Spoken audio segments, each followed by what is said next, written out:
കഴിഞ്ഞ 10 വർഷത്തിനിടയിൽ ഇന്ത്യയിൽ 90,000 സർക്കാർ സ്കൂളുകൾ അടച്ചുപൂട്ടി എന്ന് പറഞ്ഞാൽ നിങ്ങൾ വിശ്വസിക്കൂ? വിശ്വസിച്ചേ പറ്റൂ, അതാണ് സത്യം. 10 വർഷത്തിനിടെ 90,000 സ്കൂളുകൾ ഇന്ത്യയിൽ പൂട്ടി. കേരളത്തിലോ ഒരൊറ്റ പള്ളിക്കൂടം അടച്ചുപൂട്ടിയിട്ടില്ല. അതാണ് കേരളത്തിന്റെ പ്രത്യേകത. തൊട്ടടുത്ത കർണാടകയിൽ കോൺഗ്രസ് ഭരിക്കുന്നു. 5 വർഷത്തിനിടയിൽ 3457 സ്കൂളുകൾ കർണാടകയിൽ അടച്ചുപൂട്ടി. കേരളത്തിൽ അടച്ചുപൂട്ടുന്നില്ല. ഉമ്മൻചാണ്ടി മുഖ്യമന്ത്രിയായിരുന്നപ്പോ 2016 അധികാരമൊഴിയുന്നതിന് തൊട്ടു മുൻപ് തയ്യാറാക്കിയ പൊതുവിദ്യാഭ്യാസം സംബന്ധിച്ച റിപ്പോർട്ടിലെ ഏറ്റവും പ്രധാനപ്പെട്ട ശുപാർശ കേരളത്തിലെ 40% ഗവൺമെന്റ് സ്കൂളുകൾ അടിയന്തരമായി പൂട്ടണം എന്നാണ്. എന്തിന്? ചെലവ് ചുരുക്കാൻ. ലാഭകരമല്ല. ഒരു ക്ലാസ്സിൽ നിശ്ചിത എണ്ണം കുട്ടികളില്ലെങ്കിൽ ആ ക്ലാസ് വേണ്ട, പൂട്ടണം. നമ്മുടെ നയം എന്താ? ലാഭനഷ്ടങ്ങളുടെ അടിസ്ഥാനത്തിൽ വിദ്യാഭ്യാസത്തെ പരിഗണിക്കരുത്. അതൊരു ബിസിനസ് അല്ല, കച്ചവടമല്ല. സ്കൂളിലേക്ക് പോകുന്ന ഒരു കുട്ടിയോട് തിരിച്ചു വരുമ്പോ ഇന്ന് എത്ര കിട്ടി എന്ന് ചോദിക്കൂ. ഇത് ലാഭനഷ്ടങ്ങളുടെ അടിസ്ഥാനത്തിൽ പരിഗണിക്കാൻ കഴിയുന്ന ഒരു സാമ്പത്തിക ഇടപാടല്ല. കുട്ടികൾ നാളത്തെ പൗരന്മാരാണ്. നാളത്തെ നമ്മുടെ ലോകത്തെ നയിക്കേണ്ടത് അവരാണ്. ഇന്ന് ക്ലാസ് മുറികളിലിരിക്കുന്ന കുട്ടികൾ നാളെ ഈ സമൂഹത്തിൽ ആരൊക്കെയായി മാറും എന്നിപ്പോ പറയാൻ പറ്റില്ല. അതുകൊണ്ട് കുഞ്ഞുങ്ങളുടെ വിദ്യാഭ്യാസം ലാഭനഷ്ടങ്ങൾ അനുസരിച്ച് പരിഗണിക്കരുത്. ഒരൊറ്റ കുട്ടിയാണെങ്കിലും ആ കുട്ടിയെ പഠിപ്പിക്കണം. അതാണ് LDFന്റെ നിലപാട്. അതിന്റെ ഭാഗമായി നമ്മൾ ഒരൊറ്റ സ്കൂളും പൂട്ടിയില്ല. ഇന്ത്യ മുഴുവൻ സ്കൂൾ പൂട്ടുക, നമ്മൾ പൂട്ടുന്നില്ല. 10 വർഷത്തെ ഇടതുപക്ഷ ഭരണത്തിന്റെ ഏറ്റവും വലിയ നേട്ടം എന്താണ് എന്നൊരു ചോദ്യം ആരെങ്കിലും ചോദിച്ചാൽ എന്താണ് ഉത്തരം? അതിനൊരു ഒറ്റ വാക്കിലുള്ള ഉത്തരം ഉണ്ടാവില്ല. കാരണം ഓരോരുത്തർക്കും അവരവരുടേതായ ഉത്തരങ്ങളുണ്ടാകും. 10 കൊല്ലം കൊണ്ട് നാടാകെ സമാധാനമായപ്പോ പഴയകാലം പാടെ മറന്നുകൂടാ. മനുഷ്യന്റെ മനസമാധാനത്തോടെ കിടന്നുറങ്ങാൻ പറ്റാത്ത ഒരു കാലമുണ്ടായിരുന്നു. RSSന്റെ ആജ്ഞയ്ക്ക് മുൻപിൽ മുട്ടുമടക്കി നട്ടല് വളച്ച് ശിരസ് കുനിച്ച് ഓച്ഛാനിച്ച് നിൽക്കേണ്ട കൃത്യനായിരുന്നു കേരളത്തിന്റെ മുഖ്യമന്ത്രി. കോൺഗ്രസ് എന്തുകൊണ്ട്? ഇവിടെ നിങ്ങളുടെ ഒരു നിർഭാഗ്യം, നിങ്ങളുടെ മാത്രമല്ല റിയാസിന്റെയും ഒരു നിർഭാഗ്യം, ജനാധിപത്യത്തിൽ അന്തസ്സുള്ള ഒരു എതിരാളിയെ കിട്ടിയില്ല എന്നതാണ്. നമുക്ക് എന്ത് ചെയ്യാൻ സാധിക്കും? ഒന്നും ചെയ്യാൻ സാധിക്കില്ല. നിങ്ങൾ അവരുടെ സ്ഥാനാർത്ഥിയെ നോക്കൂ. ഞാൻ ആരെയും വ്യക്തിപരമായി ഇകഴ്ത്താൻ ആഗ്രഹിക്കുന്നില്ല. ഞാൻ അതുകൊണ്ടാണ് ആരുടെയും പേര് പോലും പറയാത്തത്.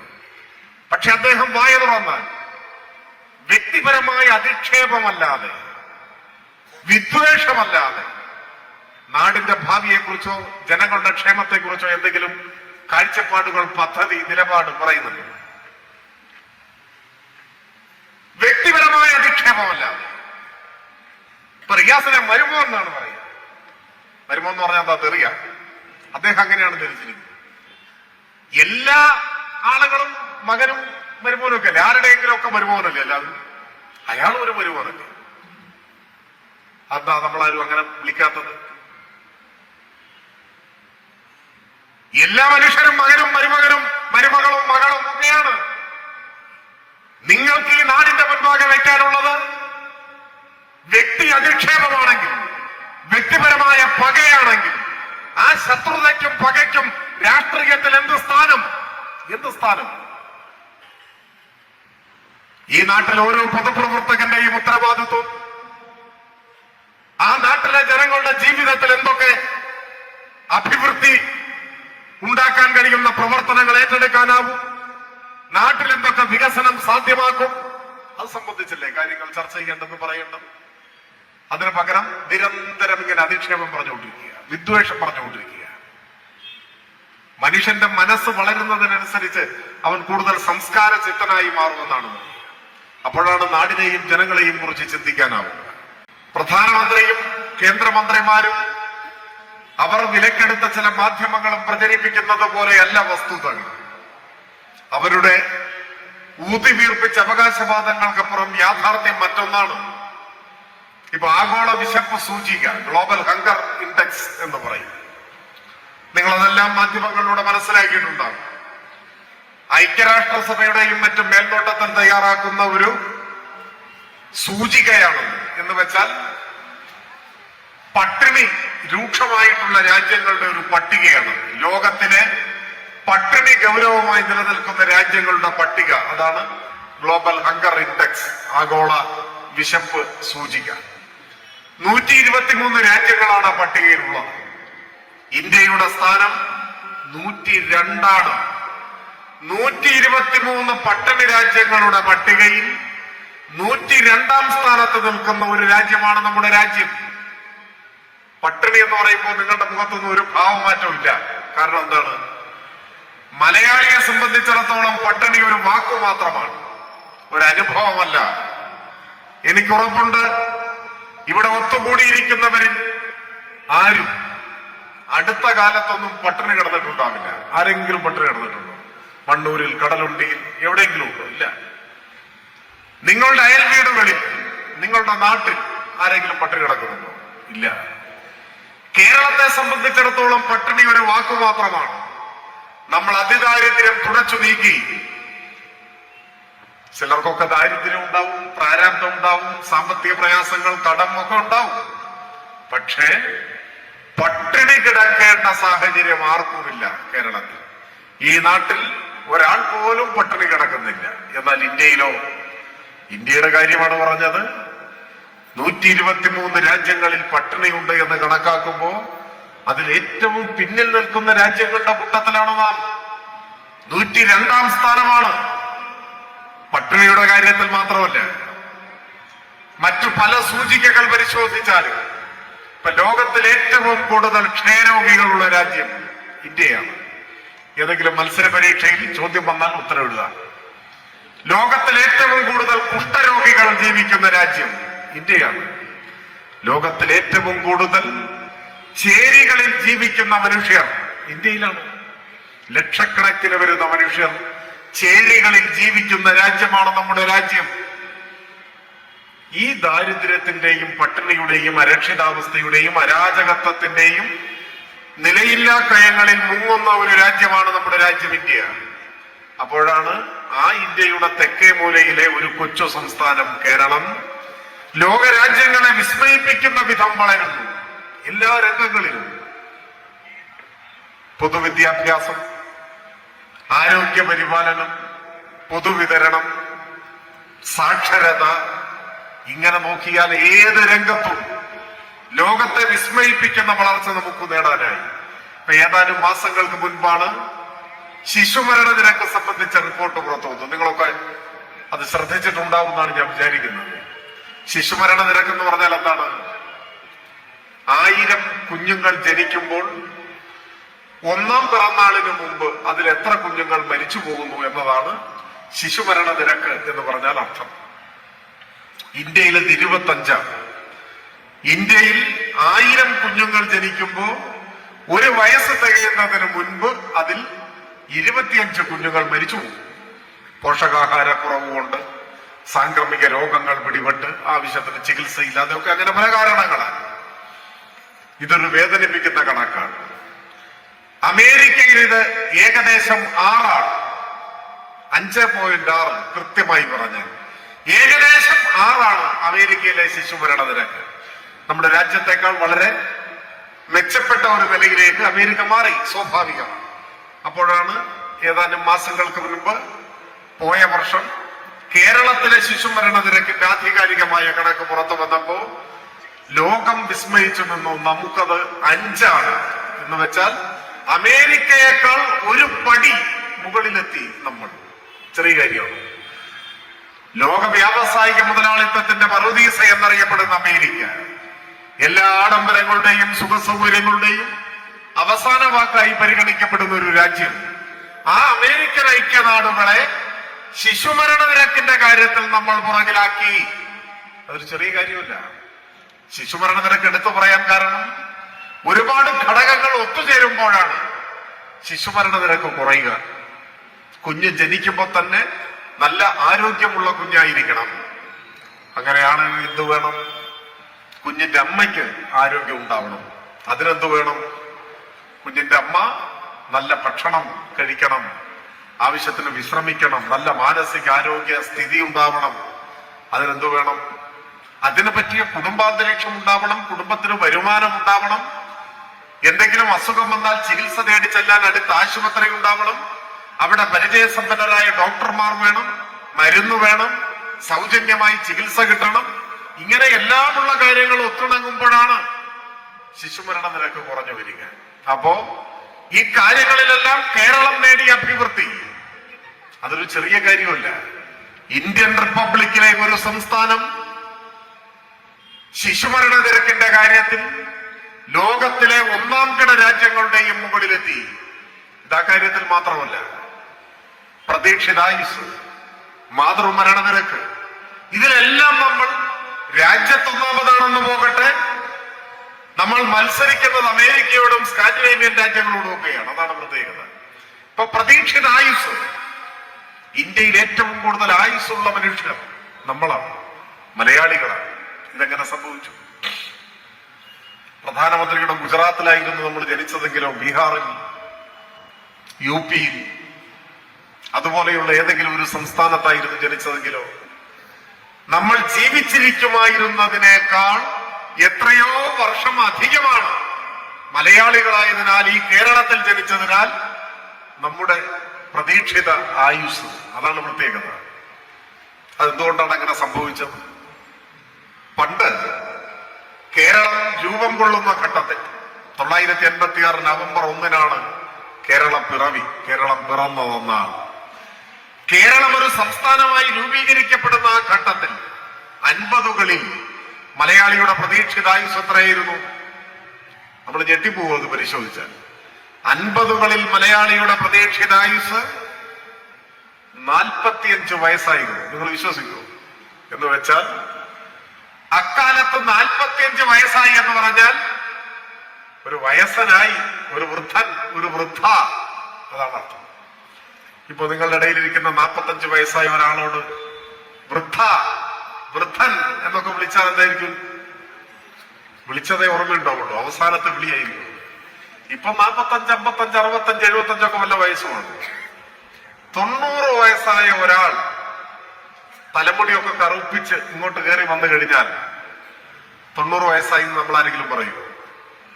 ഒരു ചെറുപ്പക്കാരൻ അല്ലെങ്കിൽ ഒരു ചെറുപ്പക്കാരി എന്നേ പറയൂ. എന്താ കാരണം? മനുഷ്യരുടെ പ്രായം ഇപ്പൊ മനസ്സിലാവണമെങ്കിൽ മുടി കറുത്തതാണോ വെളുത്തതാണോ എന്ന് നോക്കുക മാത്രമേ മാർഗുള്ളൂ.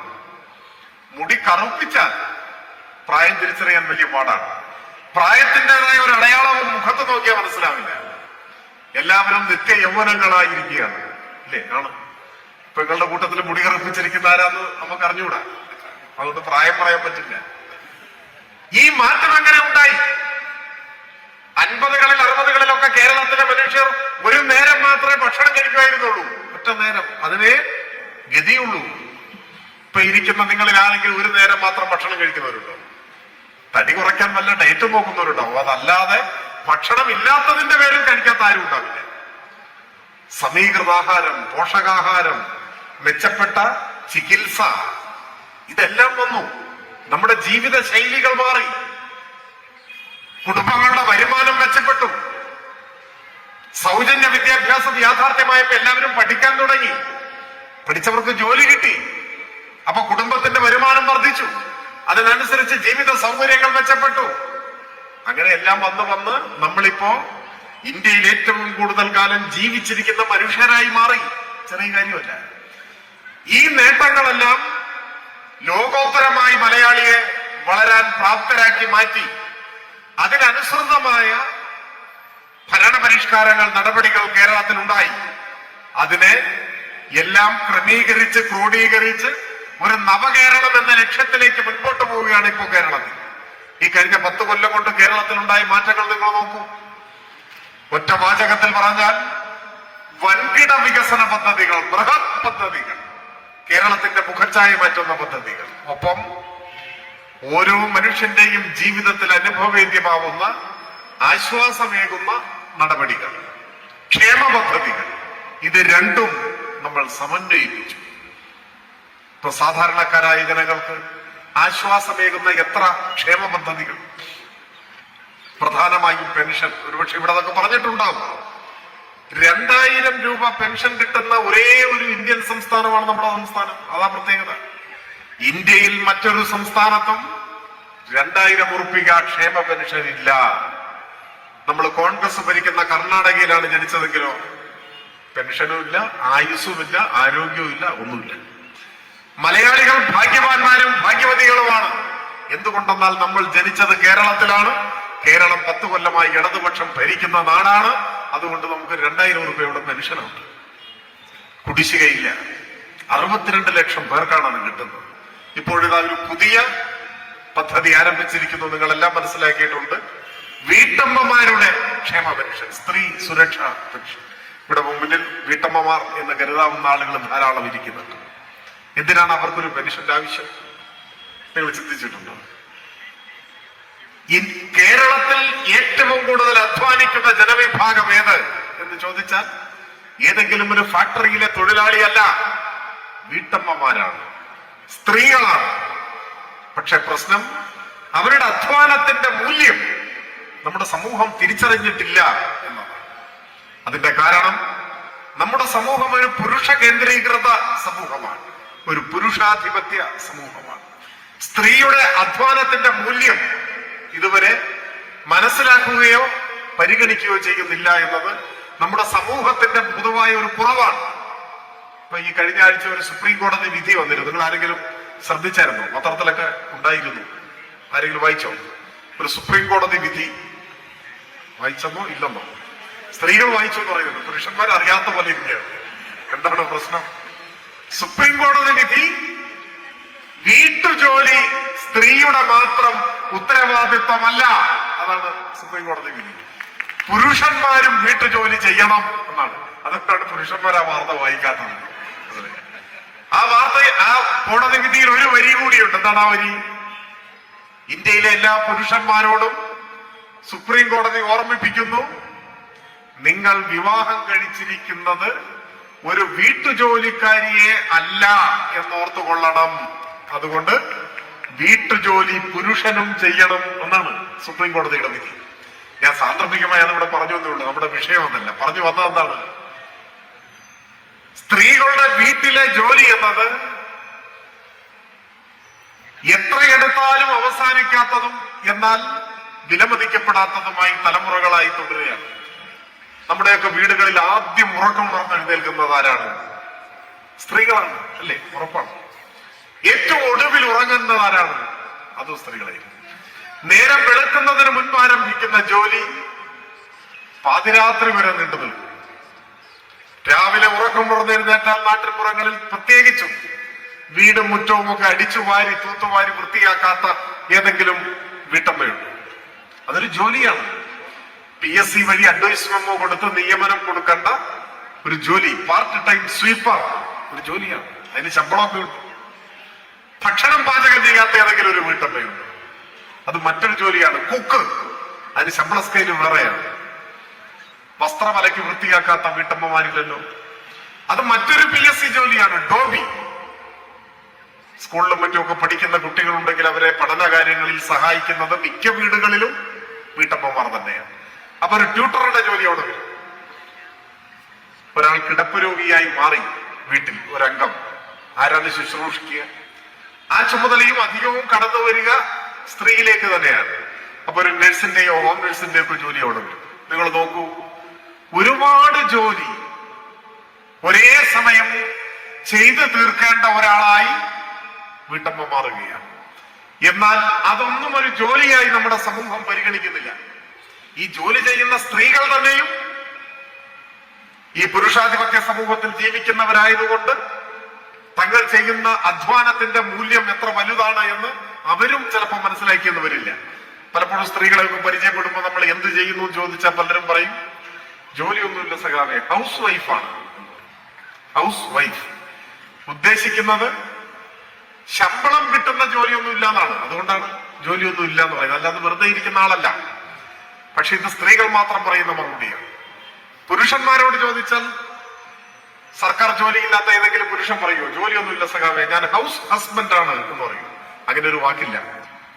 ഹൗസ് വൈഫേ ഉള്ളൂ. വീട്ടമ്മയേ ഉള്ളൂ, വീട്ടച്ഛൻ ഇല്ല. അങ്ങനെ ഒരു വാക്കുണ്ടോ? ഇല്ല. അതുകൊണ്ടല്ലാത്തത്. ജോലി ഇല്ലെങ്കിലും വീട്ടച്ചെന്ന് പറയില്ല. അതാണ് നമ്മുടെ സമൂഹം പുരുഷാധിപത്യ സമൂഹമാണെന്ന് പറയുന്നത്. പുരുഷാധിപത്യ സമൂഹത്തിന്റെ ഭാഷാപരമായ ഒരു സ്ത്രീ വിരുദ്ധതയാണ് ഇത്തരം വാക്കുകളുടെ ആവിർഭാവം. അതാണ് വസ്തുത. അപ്പൊ പറഞ്ഞു വന്നത്, ചരിത്രത്തിൽ ആദ്യമായി വീടുകളെ നിലനിർത്തുന്ന, കുടുംബാംഗങ്ങൾക്ക് വേണ്ടി ജീവിതം സമർപ്പിക്കുന്ന കേരളത്തിലെ ഏറ്റവും വലിയ അധ്വാന ശക്തിയായ വീട്ടമ്മമാരുടെ അധ്വാനത്തിന് ചരിത്രത്തിലാദ്യമായി ഇടതുപക്ഷ ജനാധിപത്യ മുന്നണിയുടെ ഗവൺമെന്റ് മൂല്യം കൽപ്പിക്കുന്നു, വിലമതിക്കുന്നു. സർക്കാർ ഖജനാവിൽ നിന്നുമുള്ള ഒരു പാരിതോഷികത്തിന് അവർ അർഹരാണ് എന്ന് തീരുമാനിക്കുന്നു. അങ്ങനെ ആവിഷ്കരിച്ച പദ്ധതിയാണ് സ്ത്രീ സുരക്ഷാ പെൻഷൻ. ഇന്ത്യയിൽ ആദ്യമായി കേരളത്തിലെ വീട്ടമ്മമാർ സർക്കാർ ഖജനാവിൽ നിന്നും സാമ്പത്തിക ആനുകൂല്യം കൈപ്പറ്റുന്നവരായി മാറി. നിങ്ങളൊക്കെ പെൻഷൻ അപേക്ഷ കൊടുത്തോ? പെൻഷൻ കിട്ടുന്നവരില്ലേ ഈ കൂട്ടത്തിൽ? ഉണ്ടോ? അപേക്ഷിച്ചിട്ടില്ലെങ്കിൽ എത്രയും പെട്ടെന്ന് അപേക്ഷിക്കുക. ഇപ്പോ അപേക്ഷിച്ചവരുടെ അപേക്ഷയെല്ലാം സ്വീകരിച്ചു. ഞാൻ കഴിഞ്ഞ ദിവസം കൊച്ചിയിൽ ഒരു യോഗത്തെ പ്രസംഗിച്ചപ്പോ പറഞ്ഞു, ആദ്യ ഗഡു അക്കൗണ്ടിലെത്തി എന്ന് പറഞ്ഞപ്പോ ഒരു വീട്ടമ്മ എഴുന്നേറ്റെന്ന് പറഞ്ഞു, ഒരു ഗഡു അല്ല 2 ഗഡു എത്തി എന്ന് പറഞ്ഞു. ഇപ്പൊ 2 ഗഡു എത്തി. 2 മാസം. 35 വയസ്സായവർക്ക് അപേക്ഷിക്കാം.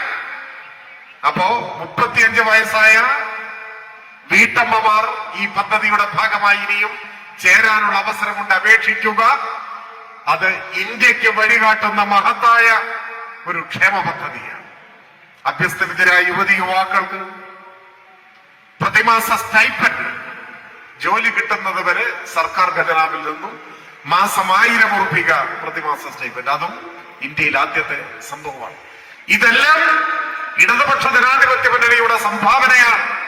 മറ്റൊരു സംസ്ഥാനത്തും ഇത്തരത്തിലുള്ള ഒരു പ്രവർത്തനവും നമുക്ക് കാണാൻ സാധിക്കില്ല എന്നതാണ് വസ്തുത. LDF അല്ല കേരളം ഭരിച്ചിരുന്നതെങ്കിലോ ക്ഷേമ പെൻഷനും ഇല്ല, വീട്ടമ്മമാരുടെ പെൻഷനും ഇല്ല, യുവജനങ്ങളുടെ സ്റ്റൈപ്പൻഡും ഇല്ല, ഇതൊന്നുമില്ല. ഇതാണ് സ്ഥിതി. 5 ലക്ഷം കുടുംബങ്ങൾക്ക് സ്വന്തമായി വീടായി. ഒരു കുടുംബത്തിൽ 4 പേരുണ്ടെന്ന് കണക്കാക്കിയാൽ 20 ലക്ഷം മനുഷ്യർ. 20 ലക്ഷം മനുഷ്യർക്ക് സ്വന്തം വീട് എന്ന സ്വപ്നം സഫലമായി. അതാണ് മാറ്റം. നമ്മുടെ രാജ്യത്തിന്റെ സ്ഥിതിയുമായി താരതമ്യപ്പെടുത്തണം. ഇപ്പോ നിസ്സാര ഒരു പേര്, കഴിഞ്ഞ 10 വർഷത്തിനിടയിൽ ഇന്ത്യയിൽ 90,000 സർക്കാർ സ്കൂളുകൾ അടച്ചു പൂട്ടി എന്ന് പറഞ്ഞാൽ നിങ്ങൾ വിശ്വസിക്കൂ? വിശ്വസിച്ചേ പറ്റൂ. അതാണ് സത്യം. 10 വർഷത്തിനിടെ 90,000 സ്കൂളുകൾ ഇന്ത്യയിൽ പൂട്ടി. കേരളത്തിലോ ഒരൊറ്റ പള്ളിക്കൂടം അടച്ചു പൂട്ടിയിട്ടില്ല. അതാണ് കേരളത്തിന്റെ പ്രത്യേകത. തൊട്ടടുത്ത കർണാടകയിൽ കോൺഗ്രസ് ഭരിക്കുന്നു. 5 വർഷത്തിനിടയിൽ 3457 സ്കൂളുകൾ കർണാടകയിൽ അടച്ചുപൂട്ടി. കേരളത്തിൽ അടച്ചുപൂട്ടുന്നില്ല. ഉമ്മൻചാണ്ടി മുഖ്യമന്ത്രിയായിരുന്നപ്പോ 2016 അധികാരമൊഴിയുന്നതിന് തൊട്ടു മുൻപ് തയ്യാറാക്കിയ പൊതുവിദ്യാഭ്യാസം സംബന്ധിച്ച റിപ്പോർട്ടിലെ ഏറ്റവും പ്രധാനപ്പെട്ട ശുപാർശ കേരളത്തിലെ 40% ഗവൺമെന്റ് സ്കൂളുകൾ അടിയന്തരമായി പൂട്ടണം എന്നാണ്. ഇതിന് ചെലവ് ചുരുക്കാൻ. ലാഭകരമല്ല. ഒരു ക്ലാസ്സിൽ നിശ്ചിത എണ്ണം കുട്ടികളില്ലെങ്കിൽ ആ ക്ലാസ് വേണ്ട, പൂട്ടണം. നമ്മുടെ നയം എന്താ? ലാഭനഷ്ടങ്ങളുടെ അടിസ്ഥാനത്തിൽ വിദ്യാഭ്യാസത്തെ പരിഗണിക്കരുത്. അതൊരു ബിസിനസ് അല്ല, കച്ചവടമല്ല. സ്കൂളിലേക്ക് പോകുന്ന ഒരു കുട്ടിയോട് തിരിച്ചു വരുമ്പോ ഇന്ന് എത്ര കിട്ടി എന്ന് ചോദിക്കൂ. ഇത് ലാഭനഷ്ടങ്ങളുടെ അടിസ്ഥാനത്തിൽ പരിഗണിക്കാൻ കഴിയുന്ന ഒരു സാമ്പത്തിക ഇടപാടല്ല. കുട്ടികൾ നാളത്തെ പൗരന്മാരാണ്. നാളത്തെ നമ്മുടെ ലോകത്തെ നയിക്കേണ്ടത് അവരാണ്. ഇന്ന് ക്ലാസ് മുറികളിലിരിക്കുന്ന കുട്ടികൾ നാളെ ഈ സമൂഹത്തിൽ ആരൊക്കെയായി മാറും എന്നിപ്പോ പറയാൻ പറ്റില്ല. ഏതൊക്കെ ഉയരങ്ങളിൽ അവരെത്തും. ആ ഘട്ടത്തിൽ അവർ സമൂഹത്തിന് നൽകുന്ന സംഭാവന ഇതൊക്കെ വിലമതിക്കാൻ പറ്റൂല്ല. അതുകൊണ്ട് കുഞ്ഞുങ്ങളുടെ വിദ്യാഭ്യാസം ലാഭനഷ്ടങ്ങൾ അനുസരിച്ച് പരിഗണിക്കരുത്. ഒരൊറ്റ കുട്ടിയാണെങ്കിലും ആ കുട്ടിയെ പഠിപ്പിക്കണം. അതാണ് LDFന്റെ നിലപാട്. അതിന്റെ ഭാഗമായി നമ്മൾ ഒരൊറ്റ സ്കൂളും പൂട്ടിയില്ല. ഇന്ത്യ മുഴുവൻ സ്കൂൾ പൂട്ടുക, നമ്മൾ പൂട്ടുന്നില്ല. ഇത് ഏതുവരെയാണ്? ഏതെങ്കിലും ഒരു സന്ദർഭത്തിൽ കേരളത്തിൽ UDF അധികാരത്തിൽ വന്നാൽ അന്ന് ആരംഭിക്കും അടച്ചുപൂട്ടാൻ. ഒരു സ്കൂൾ പൂട്ടിയാൽ ആ സ്കൂളിൽ പഠിക്കുന്ന കുട്ടികൾ എന്ത് ചെയ്യും? അവരുടെ രക്ഷിതാക്കൾ എന്ത് ചെയ്യും? എത്ര കിലോമീറ്റർ യാത്ര ചെയ്താലായിരിക്കും അടുത്ത ഒരു സ്കൂളിൽ എത്തുക? പറയാൻ കഴിയില്ല. കാരണം പകുതി സ്കൂൾ പൂട്ടണമെന്നാണ് കണക്കാക്കുന്നത്. കുറെ കുട്ടികളുടെ പഠനം അതോടുകൂടി അവസാനിച്ചു. അപ്പൊ ഇത്തരത്തിലുള്ള അരാജകത്വത്തിലേക്കാണ് നമ്മുടെ നാടിനെ നയിക്കാൻ കോൺഗ്രസ് നേതൃത്വം എല്ലാ കാലവും ശ്രമിച്ചിട്ടുള്ളത്. അവർ കേവല ലാഭനഷ്ടങ്ങളുടെ അടിസ്ഥാനത്തിൽ മാത്രമാണ് എല്ലാ ഭരണ നടപടികളെയും വിലയിരുത്തുന്നത് എന്ന് നാം കാണണം. അതുപോലെ ഇപ്പൊ അഭ്യസ്തവിദ്യരായ യുവതി യുവാക്കൾ, അവരുടെ ഏറ്റവും വലിയ സ്വപ്നം ഒരു സർക്കാർ ജോലിയാണ്. ഇപ്പൊ സർക്കാർ ജോലിക്ക് കാത്തിരിക്കാതെ തന്നെ സമർത്ഥരായ കുട്ടികൾ അവരുടെ അഭിരുചിക്കും കഴിവിനും അനുസരിച്ചുള്ള മേഖലകൾ കണ്ടെത്തി അതിൽ വ്യാപരിക്കുന്നുണ്ട്. അത് മറ്റൊരു കാര്യം. എങ്കിലും ഏതൊരു സർക്കാരിന്റെയും പ്രധാനപ്പെട്ട ഒരു ഉത്തരവാദിത്വമാണ് എന്ത്? യുവജനങ്ങൾക്ക് പരമാവധി സർക്കാർ ജോലി കൊടുക്കണം. നമ്മുടെ രാജ്യത്ത് 100 പേർക്ക് ജോലി കിട്ടുമ്പോൾ, PSC വഴി 100 പേർക്ക് ഇന്ത്യയിൽ സർക്കാർ ജോലി കിട്ടുമ്പോ അതിൽ 60 പരം ആളുകൾക്ക് ജോലി കിട്ടുന്നത് ഈ കേരളത്തിലാണ് എന്ന് പറഞ്ഞാൽ നിങ്ങൾ വിശ്വസിക്കൂ? അതും വിശ്വസിച്ചേ പറ്റൂ. സത്യമാണ്. സത്യത്തിൽ ജനസംഖ്യാനുപാതികമായി നോക്കിയാൽ അത്രയൊന്നും കിട്ടാൻ പാടില്ല. കാരണം ഇന്ത്യയിൽ 146 കോടിയോ മറ്റോ ആളുകളുണ്ടെന്നാണ് കണക്ക്. ഇന്ത്യൻ ജനസംഖ്യയുടെ 3% ഇല്ല കേരളത്തിലെ ജനസംഖ്യ. അത്രയേ ഉള്ളൂ. വളരെ കൊച്ചു സംസ്ഥാനമാണ്. 3% വരില്ല, അതിന്റെ താഴെ വരും. അപ്പോ 100 പേർക്ക് ഇന്ത്യയിൽ PSC വഴി ജോലി കിട്ടിയാൽ ജനസംഖ്യാനുപാതികമായി നോക്കിയാൽ എത്ര പേർക്ക് ഇവിടെ കിട്ടാൻ പാടുന്നു? 3 പേർക്ക് കിട്ടാൻ പാടില്ല, അതിന്റെ താഴെ കിട്ടാൻ പാടുള്ളൂ. ഒരാൾക്കോ രണ്ടാൾക്കോ ഒക്കെ കിട്ടാൻ പാടും. എന്നാൽ കിട്ടുന്ന അത്രയാണ് 60-ൽ കൂടുതൽ കിട്ടുക. ഇതൊരു അവിശ്വസനീയമായ കണക്കല്ലേ?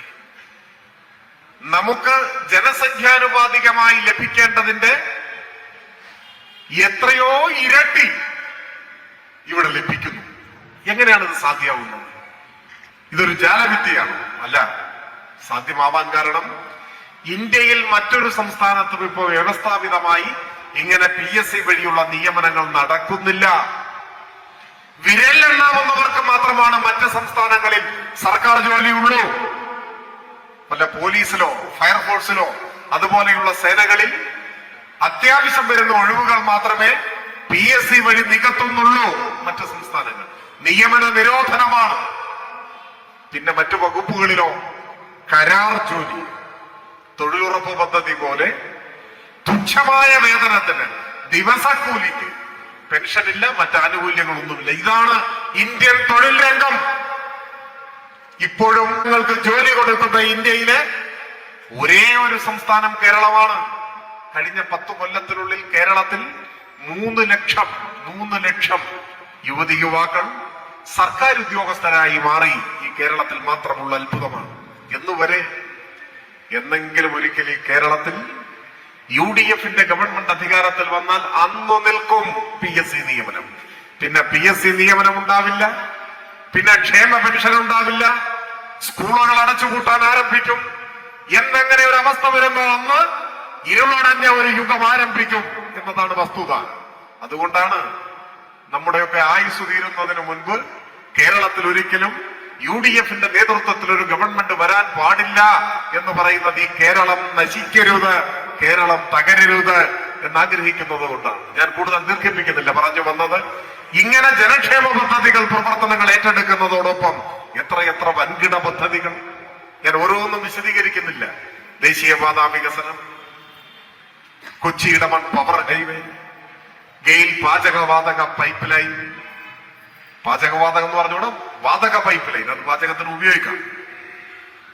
വിഴിഞ്ഞം പോർട്ട്, മലയോര ഹൈവേ, തീരദേശ ഹൈവേ, K4, എത്ര വൻകിട പദ്ധതികൾ. ഇന്ത്യയിലെ ആദ്യത്തെ ഡിജിറ്റൽ യൂണിവേഴ്സിറ്റി തിരുവനന്തപുരത്ത് യാഥാർത്ഥ്യമായി. ഡൽഹിയിലല്ല, ബോംബെയിലല്ല, തിരുവനന്തപുരത്ത്. കേരളത്തിലെ ആദ്യത്തെ ഓപ്പൺ യൂണിവേഴ്സിറ്റി കൊല്ലത്ത് ശ്രീനാരായണ ഗുരുവിന്റെ പേരിൽ. കേരളത്തിലെ ആദ്യത്തെ അഡ്വാൻസ്ഡ് വൈറോളജി ഇൻസ്റ്റിറ്റ്യൂട്ട് പ്രവർത്തനക്ഷമമായി. ഇന്ത്യയിലെ ആദ്യത്തെ വാട്ടർ മെട്രോ കൊച്ചിയിൽ യാഥാർത്ഥ്യമായി. ഇങ്ങനെ എണ്ണിപ്പറയാവുന്ന എത്ര വലിയ ബൃഹത് പദ്ധതികൾ, ഒപ്പം നേരത്തെ വിശദീകരിച്ച ക്ഷേമ പദ്ധതികളുമെല്ലാം. ഇങ്ങനെയൊക്കെയാണെങ്കിലും ഇതിൽ ഏറ്റവും വലിയ നേട്ടമെന്താണ്? 10 വർഷത്തെ ഇടതുപക്ഷ ഭരണത്തിന്റെ ഏറ്റവും വലിയ നേട്ടം എന്താണ് എന്നൊരു ചോദ്യം ആരെങ്കിലും ചോദിച്ചാൽ എന്താണ് ഉത്തരം? അതിനൊരു ഒറ്റ വാക്കിലുള്ള ഉത്തരം ഉണ്ടാവില്ല. കാരണം ഓരോരുത്തർക്കും അവരവരുടേതായ ഉത്തരങ്ങളുണ്ടാകും. സ്കൂളിൽ പഠിക്കുന്ന ഒരു കുട്ടിയെ സംബന്ധിച്ചിടത്തോളം സ്കൂൾ തുറക്കുന്നതിന് മുൻപ് പാഠപുസ്തകം കിട്ടും. പണ്ട് പരീക്ഷാകാലമായാലും പാഠപുസ്തകമില്ല, അതൊക്കെ മാറി. സ്കൂളുകൾ ഹൈടെക്കായി, ക്ലാസ് മുറികൾ സ്മാർട്ടായി, യൂണിഫോം വരെ അതിന്റെ തുണി സർക്കാർ കൊടുക്കുന്നു, അത് തുന്നാനുള്ള പണം കൊടുക്കും. ഇങ്ങനെയെല്ലാം മാറി. അതായിരിക്കും വലിയ നേട്ടം. യുവജനങ്ങളെ സംബന്ധിച്ച് സ്റ്റൈപ്പൻഡ് കിട്ടുന്നു, PSC ജോലി സർവകാല റെക്കോർഡ് എടുക്കും. വീട്ടമ്മമാരെ സംബന്ധിച്ച് പുതിയ പെൻഷൻകാരെ സംബന്ധിച്ച് അത് വർദ്ധിപ്പിച്ചു. ഓരോരുത്തർക്കും അവരവരുടേതായ നേട്ടങ്ങൾ ഉണ്ടാവാം. പവർ കട്ടില്ലാത്ത കേരളം യാഥാർത്ഥ്യമായി. ഇപ്പൊ കറണ്ട് കട്ടില്ല, ഇതൊക്കെ മാറ്റണം. എല്ലാം ശരിയാണ്. എന്നാൽ അതിനേക്കാൾ മുൻപ് നാം ഓർമ്മിക്കേണ്ട മറ്റൊരു കാര്യം ഉണ്ടെന്നതാണ്, ഈ കേരളത്തിൽ സമാധാനമായി ജീവിക്കാം. അതൊരു ചെറിയ കാര്യമല്ല. സമാധാനമായി ജീവിക്കാം. ഇന്ത്യയിൽ മറ്റെവിടെയാണ് ഇത് കഴിയുക? ഓരോ ദിവസവും പുറത്തു വരുന്ന വാർത്തകൾ എത്ര വേദനാജനകമാണ്. എത്ര മനുഷ്യരാണ്, നിരപരാധികളായ മനുഷ്യർ രാജ്യത്തിന്റെ പല ഭാഗങ്ങളിലായി കൊല്ലപ്പെടുന്നു. മതത്തിന്റെ പേരിൽ, ജാതിയുടെ പേരിൽ, വിശ്വാസത്തിന്റെ പേരിൽ, കഴിക്കുന്ന ഭക്ഷണത്തിന്റെ പേരിൽ പോലും മനുഷ്യരെ കൊല്ലുന്ന വാർത്തകളല്ലേ പുറത്തു വരുന്നത്? എത്ര വേദനിപ്പിക്കുന്ന അനുഭവമാണ്. മണിപ്പൂരിൽ മാത്രമല്ല, മണിപ്പൂരിൽ ആയിരങ്ങൾ കൊല്ലപ്പെടും. ആളുകളെ പിന്തുടർന്ന് കൊല്ലുന്നു. സമാധാനമായി ഉറങ്ങാൻ കഴിയാത്ത അനുഭവം. അതിങ്ങനെ വന്നു. ഉത്തരേന്ത്യയിൽ നിന്ന് അതിർത്തി വരെ വന്നു നിൽക്കുകയാണ്. ഇദ്രിസ് പാഷ കൊല്ലപ്പെട്ടത് കർണാടകയിലാണ്. നമ്മുടെ മലയാളിയായ സഹോദരൻ അഷറഫ് അതിർത്തിക്കപ്പുറത്തും മംഗലാപുരത്ത് വെച്ചാണ് മൃഗീയമായി അടിച്ചു കൊന്നുകളഞ്ഞു. ഇതാണ് നമ്മുടെ രാജ്യം. മനുഷ്യരെ മതത്തിന്റെ പേരിൽ തമ്മിൽ അകറ്റുന്നവർ, വിദ്വേഷത്തിന്റെ വിത്ത് വിതയ്ക്കുന്നവർ, തെരുവിൽ വെച്ച് നിരപരാധികളായ മനുഷ്യരെ കൊന്നുകളയുന്ന അനുഭവം. എന്നാൽ കഴിഞ്ഞ 10 വർഷമായി കേരളത്തിൽ എവിടെയെങ്കിലും ഒരു വർഗീയ സംഘർഷത്തിന്റെ വാർത്ത നിങ്ങൾ വായിച്ചിട്ടുണ്ടോ? ഒരൊറ്റ വർഗീയ കലാപമില്ല. വർഗീയ കലാപങ്ങളിൽ കൊല്ലപ്പെട്ട മനുഷ്യരുടെ വാർത്ത 10 കൊല്ലമായി നമ്മൾ വായിച്ചിട്ടില്ല. പോലീസ് വെടിവെപ്പില്ല, സർവം സമാധാനം, ശാന്തം. അതെന്താ കേരളത്തിലെ വർഗീയവാദികളെല്ലാം വിസ എടുത്ത് ഇന്ത്യ വിട്ടുപോയോ? ഇല്ല. നല്ല സർപ്പം പോലത്തെ വർഗീയവാദികൾ ഇവിടെ ഉണ്ട് കേരളത്തിൽ. പക്ഷെ മാളത്തിലാണ്, പുറത്തിറങ്ങാൻ പറ്റില്ല. എന്താ പുറത്തിറങ്ങിയ? കേരളത്തിൽ 10 കൊല്ലമായി വർഗീയവാദികൾ മാളത്തിലാണ്. ഇവിടെ ഈ കേരളത്തിൽ ഏത് കൊലക്കൊമ്പനായ വർഗീയവാദിയായാലും മനുഷ്യർക്കിടയിൽ സംഘർഷത്തിന്റെ വിത്ത് വിതയ്ക്കാൻ ശ്രമിച്ചാൽ കയ്യിൽ വിലങ്ങണിയിച്ച് തുറങ്കലടയ്ക്കാൻ കെൽപ്പുള്ള ഒരു സർക്കാർ കേരളത്തിൽ അധികാരത്തിലുണ്ട് എന്ന ഒറ്റ കാരണത്താലാണ് കേരളത്തിൽ വർഗീയ കലാപം ഇല്ലാത്തത്. എന്നാ UDFന്റെ ഭരണകാലത്ത് എങ്ങനെയായിരുന്നു സ്ഥിതി? കോൺഗ്രസിന്റെ എണ്ണം പറഞ്ഞ നേതാക്കൾ, ബഹുമാന്യരായ ഉമ്മൻചാണ്ടിയും AK ആന്റണിയും K കരുണാകരനും ഒക്കെ കേരളം ഭരിച്ചപ്പോ എന്തായിരുന്നു നമ്മുടെ അനുഭവം? എത്രയെത്ര വർഗീയ കലാപങ്ങൾ! കേരളം മറക്കാൻ ആഗ്രഹിക്കുന്ന കണ്ണീരും ചോരയും നിറഞ്ഞ എത്രയെത്ര അനുഭവങ്ങൾ! ഇവിടെയല്ലേ ഈ മണ്ണിൽ മാറാട് എത്ര പേർ കൊല്ലപ്പെട്ടു? മാറാട് മാത്രമല്ല, കേരളത്തിൽ പല ഭാഗത്തും നമ്മുടെ നാട് മറക്കാൻ ആഗ്രഹിക്കുന്ന ഒരു കാലമാണ്. ഞാനത് വിശദമായി പറഞ്ഞ് നമ്മുടെ സമാധാനം കളയണം ആഗ്രഹിക്കുന്നില്ല. നാടാകെ ഇനി ഒരിക്കലും ആവർത്തിക്കരുതെന്ന് ആഗ്രഹിക്കുന്ന ഒരു നശിച്ച കാലത്തിന്റെ ഓർമ്മയാണ്. പക്ഷേ അങ്ങനെയൊരു കാലമുണ്ടായിരുന്നു കേരളത്തിൽ എന്നാരും മറന്നുപോകരുത്. കാലം മറക്കാം, പക്ഷെ അങ്ങനെ ഒരു കാലമുണ്ടായിരുന്നു. വർഗീയ കലാപങ്ങളുടെ കാലം. നിരപരാധികളായ മനുഷ്യർ ഈയമ്പാറ്റകളെ പോലെ തെരുവിൽ വീണ് മരിച്ചൊരു കാലം. കൊല്ലപ്പെടുമോ എന്ന് ഭയന്ന് നിമിഷങ്ങൾ തള്ളി നീക്കിയ നിസ്സഹായരായ മനുഷ്യരുടെ അസ്വസ്ഥതകളുടെയും വേദനകളുടെയും ഒരു കാലം ഇവിടെ ഉണ്ടായിരുന്നില്ലേ? അന്നൊരിക്കലാണ് പാലക്കാട് നഗരത്തിൽ പട്ടാപ്പകൽ 10 വയസ്സ് മാത്രം പ്രായമുള്ള ഒരു പിഞ്ചു പെൺകുട്ടിയെ പോലീസ് വെടിവെച്ചു കൊന്നു. ആ കുഞ്ഞിന്റെ പേര് ഇപ്പോഴും എനിക്ക് ഓർമ്മയുണ്ട്, സിറാജുന്നീസ. ഓർക്കുന്നില്ലേ? സിറാജുന്നീസ എന്ന 5ാം ക്ലാസ്സിൽ പഠിക്കുന്ന ഒരു പിഞ്ചു പെൺകുഞ്ഞിനെ പാലക്കാട് നഗരത്തിലാണ് കേരളത്തിന്റെ പോലീസ് വെടിവെച്ചു കൊന്നത്. എന്തിന്? വർഗീയ സംഘർഷങ്ങളും കലാപങ്ങളും അസ്വസ്ഥതകളും ഉണ്ടായാൽ അങ്ങനെയാണ്. പോലീസ് വെടിവെപ്പുണ്ടായാൽ അതിൽ നിരപരാധിയാണോ, മുതിർന്നയാളാണോ, കുഞ്ഞാണോ, ആരാണ് കൊല്ലപ്പെടുകയെന്ന് ആർക്ക് പറയാനാവും? ആ കുഞ്ഞെന്ത് തെറ്റ് ചെയ്തു? ഇതായിരുന്നു കേരളം. 10 കൊല്ലം കൊണ്ട് നാടാകെ സമാധാനമായപ്പോ പഴയകാലം പാടെ മറന്നുകൂടാ. മനുഷ്യന്റെ മനസമാധാനത്തോടെ കിടന്നുറങ്ങാൻ പറ്റാത്ത ഒരു കാലമുണ്ടായിരുന്നു. ഈ ബേപ്പൂരിന്റെ മണ്ണിൽ എത്ര അഭയാർത്ഥി ക്യാമ്പുണ്ടായിരുന്നു, എന്തൊരു അരക്ഷിതാവസ്ഥയായിരുന്നു. മനസമാധാനത്തോടെ തെരുവിലിറങ്ങി നടക്കാൻ കഴിയാത്ത, സമാധാനമായി വീട്ടിൽ കിടന്നുറങ്ങാൻ കഴിയാത്ത ഒരു കാലം, ആര് എപ്പോൾ കൊല്ലപ്പെടുമെന്ന് പറയാനാവാത്തൊരു കാലം. ആ കാലം മാറിയില്ലേ? എങ്ങനെയാ മാറിയത്?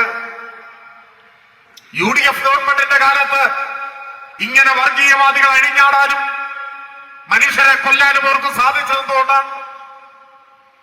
അവരുടെ തടവുകാരായിരുന്നു UDFന്റെ ഗവൺമെന്റ്. ഈ കോഴിക്കോടല്ലേ ഇന്ത്യ കണ്ട ഏറ്റവും വലിയ വർഗീയവാദികളിൽ ഒരാളായ പ്രവീൺ തൊഗാഡിയ വന്ന് വിഷം വമിക്കുന്ന പ്രസംഗം നടത്തിയത്? സ്വാഭാവികമായും പോലീസ് ഒരു കേസെടുത്തു. അപ്പോ RSSന്റെ കാര്യാലയത്തിൽ നിന്നും കല്ലേ പിളർക്കുന്ന ആജ്ഞ വന്നു. ഇപ്പൊ പിൻവലിച്ചോളണം, ഇപ്പൊ പിൻവലിച്ചോളണം. മുട്ടുപറച്ച് മൂത്രമൊഴിച്ച് കേസ് പിൻവലിച്ചു കൊടുത്തു ഉമ്മൻചാണ്ടിയുടെ സർക്കാർ അല്ലേ? തിരുവനന്തപുരത്ത് മഹാത്മാഗാന്ധി കോളേജ് പുറമെ നിന്നെത്തിയ ഒരു RSSന്റെ ക്രിമിനൽ സംഘം ആക്രമണം അഴിച്ചുവിട്ടപ്പോ അത് തടയാൻ ശ്രമിച്ച ഒരു പോലീസ് ഓഫീസർ അയാളെ ബോംബെറിഞ്ഞ് കൊല്ലാൻ നോക്കി. RSS ബോംബ് പൊട്ടിയ പോലീസ് ഓഫീസറുടെ ഒരു കാല് ചിതറി തെറിച്ചു. സ്വാഭാവികമായിട്ടും വധശ്രമത്തിന് കേസെടുത്തു. RSS കാര്യാലയത്തിൽ നിന്നും അന്ത്യശാസനം പുറപ്പെട്ടു. ഇപ്പൊ പിൻവലിക്കണം, ഈ മണിക്കൂറിൽ, നാളേക്ക് വയ്ക്കാൻ പാടില്ല. പിൻവലിച്ചു കൊടുത്തു കേസ് ഉമ്മൻചാണ്ടിയുടെ സർക്കാർ. കേരളത്തിന്റെ ചരിത്രത്തിൽ ആദ്യമായാണ് ഒരു പോലീസ് ഓഫീസറെ ബോംബെറിഞ്ഞ് കൊല്ലാൻ നോക്കിയ കേസ് പിൻവലിച്ചത്. RSSന്റെ ആജ്ഞയ്ക്ക് മുൻപിൽ മുട്ടുമടക്കി നട്ടല് വളച്ച് ശിരസ് കുനിച്ച് ഓച്ഛാനിച്ച് നിൽക്കുന്ന കൃത്യനായിരുന്നു കേരളത്തിന്റെ മുഖ്യമന്ത്രി. കോൺഗ്രസ് എന്തുകൊണ്ട്? RSSന്റെ വോട്ടും വാങ്ങിയാണ്. RSSന്റെ മാത്രമല്ല എല്ലാ വർഗീയവാദികളുടെയും വോട്ടും വാങ്ങി. അതുകൊണ്ട് തന്നെ അവരുടെ ഇംഗിതമനുസരിച്ച് ഭരിക്കണം. കേരളത്തിലെ കാര്യശേഷിയുള്ള പോലീസിനെ ഉപയോഗിച്ച് കലാപങ്ങൾ അടിച്ചമർത്താനോ സാധാരണക്കാരായ ജനങ്ങളുടെ ജീവനും സ്വത്തിനും സംരക്ഷണം നൽകാനോ കലാപകാരികളെ തുളങ്കിലടക്കാനോ ഉള്ള കെൽപ്പ് കോൺഗ്രസ് ഗവൺമെന്റിന് ഉണ്ടായിരുന്നില്ല. വർഗീയവാദികളുടെ ആജ്ഞയനുസരിച്ച് അവരുടെ താല്പര്യം സംരക്ഷിച്ച് ഒരു വിധ വർഗീയവാദികൾക്കും അലോസരമുണ്ടാക്കുന്ന ഒരു നടപടിയും സ്വീകരിക്കാതെ ഭരിക്കേണ്ടി വന്ന ഒരു ഗവൺമെന്റ് ആയിരുന്നു അന്ന്. കാലം മാറി. ഇടതുപക്ഷ ജനാധിപത്യ മുന്നണിയെ സംബന്ധിച്ചിടത്തോളം ഓരോ വർഗീയവാദിയെയും പ്രീണിപ്പിക്കേണ്ട കാര്യമില്ല. ഏതു നിറത്തിലുള്ള വർഗീയതയായാലും വർഗീയതയാണ്. വർഗീയതയെ അകറ്റി നിർത്തി മതനിരപേക്ഷതയുടെ കൊടിക്കുറയുമായാണ് കേരളം മുൻപോട്ട് പോകുന്നത്. ഈ സമാധാനത്തിന്റെ നാളുകൾ അസ്തമിക്കണോ എന്നതാണ് ചോദ്യം. ഈ തെരഞ്ഞെടുപ്പിന്റെ പ്രധാനപ്പെട്ട ചോദ്യം അതാണ്. പെൻഷൻ മുടങ്ങണോ? പവർ കട്ട് വീണ്ടും വരണോ? സ്കൂളുകൾ അടച്ചുപൂട്ടണോ? ഉള്ള സ്കൂളിൽ പാഠപുസ്തകം മുടങ്ങണോ? എല്ലാറ്റിനും ഉപരി മനുഷ്യർ തലങ്ങും വിലങ്ങും കൊല്ലപ്പെടുന്ന വർഗീയവാദികൾ അഴിഞ്ഞാടുന്ന ഒരു നാടായി ഈ കേരളം മാറണോ? അതാണ് ചോദ്യം. അതുകൊണ്ട് കേരളത്തിന്റെ ഭാവിയെക്കുറിച്ച് ഉത്കണ്ഠയുള്ളവരെ സംബന്ധിച്ചിടത്തോളം കക്ഷി രാഷ്ട്രീയത്തിന് അതീതമായി പതാകകളുടെ നിറഭേദങ്ങൾക്കപ്പുറത്ത് ഈ നാട് നിലനിൽക്കണം. കേരളത്തിന്റെ പുരോഗതിയും വളർച്ചയും തുടരണം. നന്മകളുടെ നാടായി സാഹോദര്യത്തോടെ മനുഷ്യർ പുലരുന്ന ലോകോത്തര നിലവാരത്തിൽ മനുഷ്യ ജീവിതം സാധ്യമാവുന്ന ഒരു നാടായി കേരളം ഇനിയും വളരണം, കേരളം തുടരണം എന്നേ ചിന്തിക്കാനാവൂ. ഇടതുപക്ഷത്തിന് വോട്ട് ചെയ്യുക എന്ന് പറഞ്ഞാൽ അതിന്റെ അർത്ഥം കേരളത്തിന് വോട്ട് ചെയ്യുക എന്നാണ്. ആ വോട്ടിന് ഇവിടെ എല്ലാ വിഭാഗം ആളുകളും സ്വന്തം കുടുംബത്തിലെ ഒരു അംഗത്തെ എന്ന പോലെ പരിഗണിക്കാൻ കഴിയുന്ന സ്ഥാനാർത്ഥിയാണ് ഇടതുപക്ഷ ജനാധിപത്യ മുന്നണിയുടെ സ്ഥാനാർത്ഥി സഖാവ് മുഹമ്മദ് റിയാസ്. ഞങ്ങളൊക്കെ സഹപ്രവർത്തകരായി പ്രവർത്തിച്ചിരുന്നവരാണ്. ഇവിടെ നിങ്ങളുടെ ഒരു നിർഭാഗ്യം, നിങ്ങളുടെ മാത്രമല്ല റിയാസിന്റെയും ഒരു നിർഭാഗ്യം, ജനാധിപത്യത്തിൽ അന്തസ്സുള്ള ഒരു എതിരാളിയെ കിട്ടിയില്ല എന്നതാണ്. നമുക്ക് എന്ത് ചെയ്യാൻ സാധിക്കും? ഒന്നും ചെയ്യാൻ സാധിക്കില്ല. ഈ നാട് കോൺഗ്രസിനെ എതിർക്കേണ്ടത് ഇന്നലകളിൽ അധികാരമുള്ള സമയത്ത് നാട്ടിലെ സാധാരണക്കാരനെ മറന്ന് ഭരിച്ചു എന്നതുകൊണ്ട് മാത്രമല്ല, കേരളത്തിന്റെ വികസന സ്വപ്നങ്ങളെ ചവിട്ടി മെതിച്ചു കളഞ്ഞു എന്നതുകൊണ്ട് മാത്രവുമല്ല, ഈ തെരഞ്ഞെടുപ്പിൽ ഒരു നല്ല രാഷ്ട്രീയ നേതാവിനെ സ്ഥാനാർത്ഥിയായി പോലും തന്നില്ല എന്നതുകൊണ്ടാണ്. ബേപ്പൂരുകാരോട് എന്തോ ഒരു വിരോധം കോൺഗ്രസിന് UDF ഉണ്ട്. നിങ്ങൾ അവരുടെ സ്ഥാനാർത്ഥിയെ നോക്കൂ. ഞാൻ ആരെയും വ്യക്തിപരമായി ഇകഴ്ത്താൻ ആഗ്രഹിക്കുന്നില്ല, ഞാൻ അതുകൊണ്ടാണ് ആരുടെയും പേര് പോലും പറയാത്തത്. പക്ഷെ അദ്ദേഹം വായ തുറന്നാൽ വ്യക്തിപരമായ അധിക്ഷേപമല്ലാതെ, വിദ്വേഷമല്ലാതെ നാടിന്റെ ഭാവിയെക്കുറിച്ചോ ജനങ്ങളുടെ ക്ഷേമത്തെക്കുറിച്ചോ എന്തെങ്കിലും കാഴ്ചപ്പാടുകൾ, പദ്ധതി, നിലപാട് പറയുന്നുണ്ട്. വ്യക്തിപരമായ അധിക്ഷേപമല്ല. റിയാസിനെ മരുമോ എന്നാണ് പറയുക. മരുമോ എന്ന് പറഞ്ഞാൽ എന്താ തെറിയ? അദ്ദേഹം അങ്ങനെയാണ് ധരിച്ചിരിക്കുന്നത്. എല്ലാ ആളുകളും മകനും മരുമോനും ഒക്കെ അല്ലേ? ആരുടെയെങ്കിലും ഒക്കെ മരുമോനല്ലേ? അല്ല, അയാളും ഒരു മരുമോനല്ലേ? എന്താ നമ്മളാരും അങ്ങനെ വിളിക്കാത്തത്? എല്ലാ മനുഷ്യരും മകനും മരുമകനും മരുമകളും മകളും ഒക്കെയാണ്. നിങ്ങൾക്ക് ഈ നാടിന്റെ മുൻപാകെ വയ്ക്കാനുള്ളത് വ്യക്തി അധിക്ഷേപമാണെങ്കിൽ, വ്യക്തിപരമായ പകയാണെങ്കിൽ, ആ ശത്രുതയ്ക്കും പകയ്ക്കും രാഷ്ട്രീയത്തിൽ എന്ത് സ്ഥാനം? എന്ത് സ്ഥാനം? ഈ നാട്ടിൽ ഓരോ പൊതുപ്രവർത്തകന്റെയും ഉത്തരവാദിത്വം ആ നാട്ടിലെ ജനങ്ങളുടെ ജീവിതത്തിൽ എന്തൊക്കെ അഭിവൃദ്ധി ഉണ്ടാക്കാൻ കഴിയുന്ന പ്രവർത്തനങ്ങൾ ഏറ്റെടുക്കാനാവും, നാട്ടിൽ എന്തൊക്കെ വികസനം സാധ്യമാക്കും, അത് സംബന്ധിച്ചല്ലേ കാര്യങ്ങൾ ചർച്ച ചെയ്യേണ്ടത്, പറയേണ്ടത്. അതിനു പകരം നിരന്തരം ഇങ്ങനെ അധിക്ഷേപം പറഞ്ഞുകൊണ്ടിരിക്കുക, വിദ്വേഷം പറഞ്ഞുകൊണ്ടിരിക്കുക. മനുഷ്യന്റെ മനസ്സ് വളരുന്നതിനനുസരിച്ച് അവൻ കൂടുതൽ സംസ്കാര ചിത്തനായി മാറുമെന്നാണ്. അപ്പോഴാണ് നാടിനെയും ജനങ്ങളെയും കുറിച്ച് ചിന്തിക്കാനാവും. മുഹമ്മദ് റിയാസിനെ സംബന്ധിച്ചിടത്തോളം വിദ്യാർത്ഥി യുവജന സംഘടനാ പ്രവർത്തകനായി അതിന്റെ നേതാവായി വളർന്നു വന്ന് കേരളത്തിലെ പൊതുമരാമത്തിന്, ടൂറിസം രംഗങ്ങളിൽ മഹത്തായ വളർച്ചയ്ക്ക് നേതൃത്വം കൊടുത്തൊരു മന്ത്രിയാണ്. നിങ്ങൾ നോക്കൂ, കേരളത്തിലെ റോഡുകൾ മുൻപെന്തായിരുന്നു സ്ഥിതി? 10 കൊല്ലം മുമ്പ് കേരളത്തിലെ റോഡുകളുടെ സ്ഥിതി എന്താണ്? എല്ലാ റോഡിലും വലിയ ഗർത്തങ്ങൾ, കുഴികൾ, അല്ലേ? അങ്ങനൊരു കാലം ഉണ്ടായിരുന്നു. എത്ര മനുഷ്യർ ആ കുഴികളിൽ വീണ് ജീവൻ വെടിഞ്ഞു!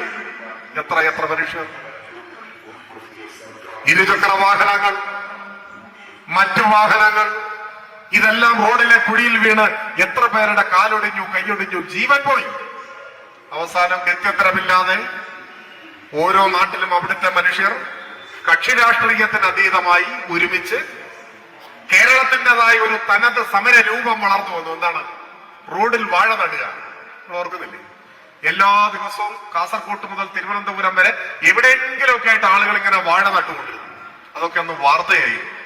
10 കൊല്ലമായിട്ട് കേരളത്തിലെ റോഡിൽ എവിടെയെങ്കിലും വാഴയുണ്ട്? കാണുന്നുണ്ടോ? നിങ്ങളുടെ ചുറ്റുപാടും എവിടെയെങ്കിലും? എന്തേ അങ്ങനെ ഒരു സമരം ഇനി വേണ്ടാം തീരുമാനിച്ചോണ്ടാണ്? അല്ല, കോൺഗ്രസ്സുകാർ വാഴയൊക്കെ റെഡിയാക്കി വെച്ചിരിക്കുകയാണ് സമരം ചെയ്യാൻ വേണ്ടി. വാഴ കരിഞ്ഞു പോകുമല്ലാതെ വാഴ നടാൻ റോഡിലൊരു കുഴി ഉണ്ടാവുന്നില്ല. അതാണ് പ്രശ്നം. റോഡുകൾ മാറി. ആ മാറ്റം ഇപ്പൊ കഴിഞ്ഞ ദിവസം, ഒരു 4-5 ദിവസം മുമ്പ് KPCC പ്രസിഡന്റ് ഒരബദ്ധം പറയുണ്ടായി.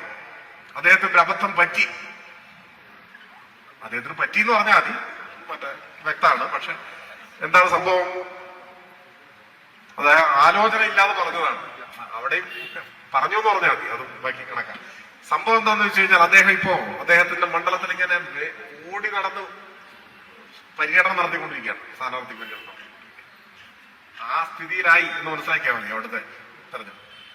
അപ്പൊ ഏതോ പത്രക്കാരോ എന്തോ ചോദിച്ചതാണ് ഇങ്ങനെ പരിപാടികൾ. അപ്പൊ അദ്ദേഹം പറയാണ്, അതിപ്പോ പ്രശ്നമില്ല, റോഡെല്ലാം ഗംഭീരമായതുകൊണ്ട് വേഗത്തിൽ ഓടിയെത്താൻ കഴിയുന്നുണ്ട് KPCC പ്രസിഡന്റ്. സത്യമാണ്. കേരളത്തിലെ റോഡുകളുടെ സ്ഥിതി എങ്ങനെയാണ്? വലിയ മാറ്റമുണ്ടായി. എല്ലാ രംഗങ്ങളിലെയും വളർച്ചയ്ക്ക് അനുസൃതമായി പൊതുമരാമത്ത് രംഗത്തും വലിയ മാറ്റം. അത് ജനങ്ങളുടെ ജീവിതത്തിൽ ഏറ്റവും കൂടുതൽ അനുഭവപ്പെടുന്നതാണ്. അതിനെല്ലാം നേതൃത്വം കൊടുത്ത മന്ത്രിയാണ് ഇവിടെ വീണ്ടും ജനവിധി നേടുന്നത്. ഈ തെരഞ്ഞെടുപ്പിൽ ബേപ്പൂരിലെ ഭൂരിപക്ഷം ചരിത്രത്തിലെ ഏറ്റവും വലിയ ഭൂരിപക്ഷമായിരിക്കണം. കഴിഞ്ഞ തവണ എങ്ങനെയായിരുന്നു? ഈ തവണ അതിനേക്കാൾ വലിയ ഭൂരിപക്ഷം ഉണ്ടാവണം. എല്ലാ കാലവും ബേപ്പൂരിന് ഓർത്തുവെക്കാൻ കഴിയുന്ന ഭൂരിപക്ഷം.